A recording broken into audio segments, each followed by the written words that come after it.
Well, speaking of trash, there is a franchise that I want to bring up, and I understand that this is very much a JD thing, and you two won't agree with this as much, and that's perfectly fine. But this is quintessential JD. We were eventually going to get to this moment in time when I bring up the Bayformers. Okay. Oh boy. Well, I knew Because Michael Bay these was going to are come up in some bad. way. These are not very good movies, but I grew up on Transformers, right? It was in its heyday when I was a young kid, and I grew up on, not just the TV show, but of course the toys you guys were talking about, the small soldier toys earlier. Oh, I yeah. didn't have those, but what I did have was Transformers, and I played with them relentlessly. And then I got into the comics as I, grew into my adolescence. And so then I was, as when I was Sam's age, my son's age, I was addicted to Transformers. It was my thing. And then Beast Wars comes out, and I became even further addicted, which is why I'm so excited for the new movie coming out, because it's inspired by Beast Wars. So then Michael Bay decides that he's going to do a live action Transformers film. And at that time, what I had really loved with Michael Bay, because maybe as this conversation goes, we can get into the Bad Boys movies, because goddamn, I love those films as well. And so I like Bad Boys too. I like Bad Boys too quite a bit. That almost made my list here. I did too. He's coming off the heels of Bad Boys 2 when he starts to do Transformers. So as far as I'm concerned, I'm like, Michael Bay, heck yeah, I'm totally all in on it. And then, as time goes on, the Transformers movies aren't very good, but what I do like about them are the Transformer-y kind of things. So, when we're talking about, the Autobots and the Decepticon characters and how they're rendered, and, how different they are from the comics, how they're updated given the technology at the time. Like, I found all of that fascinating. I had God knows how many conversations just talking about that element of those movies. I could still have a full conversation just talking about that element of those movies. I do really like it, and I have a lot of fun with them, as bad as they are, especially the second one, which, to be fair, was written during the writer strike at the time, so there was never any script for that movie. They were just shooting as they went. Worst movie I've ever seen in a movie theater. Which is perfectly understandable.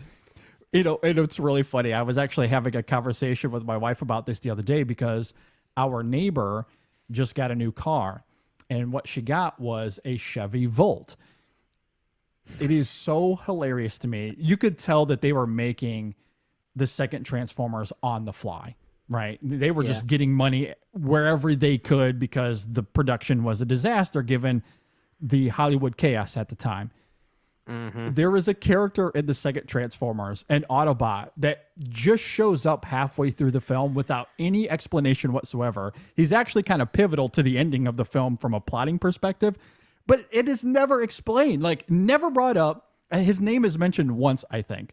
But it's a new character that just shows up halfway through the film. Not in the first film, not in the beginning of the second movie, just shows up halfway through. And it is a Chevy Volt, which was new at the time. And they're like, we got to throw that in there. Yeah. This is what we're talking about with, Michael Bay embracing advertising. Yeah. It's just so Whether ridiculous. Chevy Volt or Bud Light. Yeah, it's so funny to me. And so, like, there's just things like that I appreciate, and so I can have fun with these movies. I think the third one kind of is borderline good.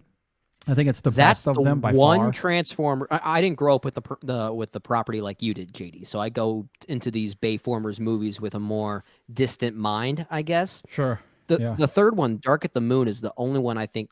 This one's actually kind of fun. This one I can actually get behind for the most part, and it's that one time where I really thought even the family dynamics between Shia LaBeouf and his two parents, I thought this is actually kind of funny.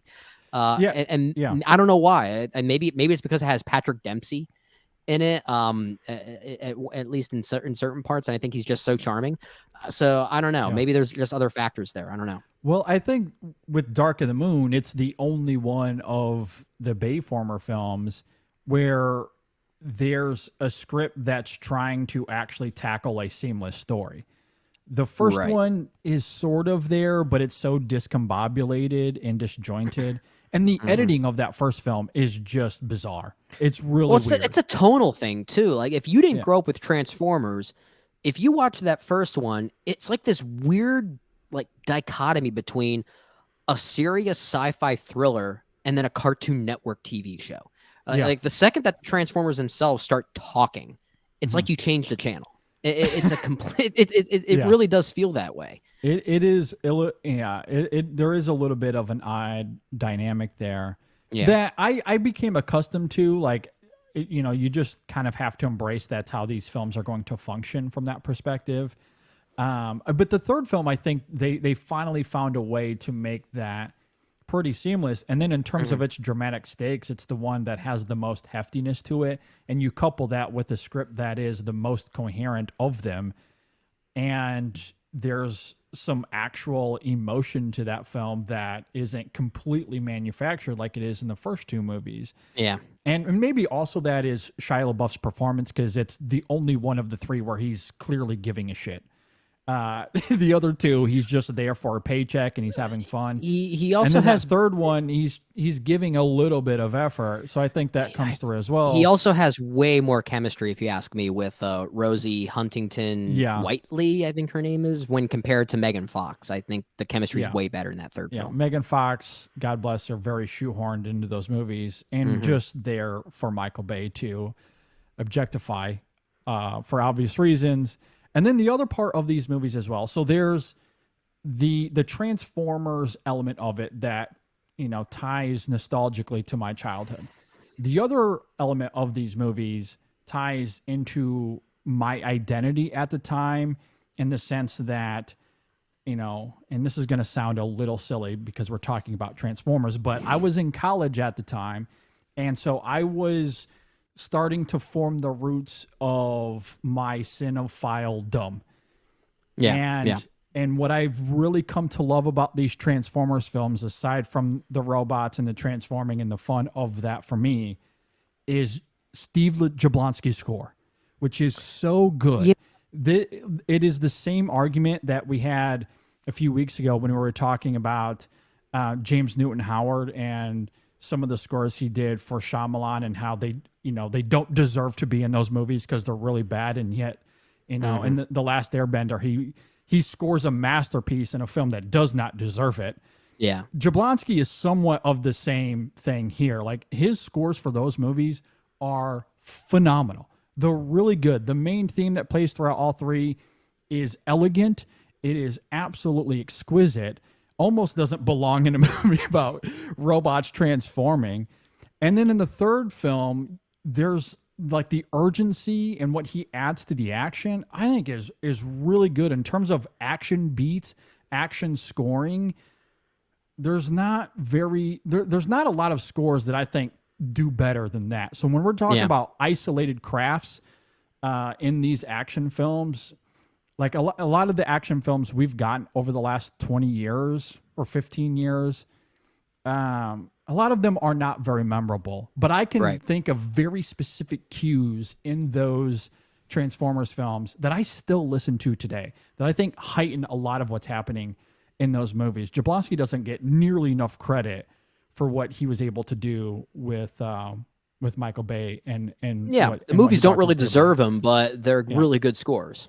Absolutely terrific. I would recommend them, like, outside the context of the film. Like, if you just want to listen to something on Spotify, absolutely listen to them. They don't sound like Transformers scores. They don't.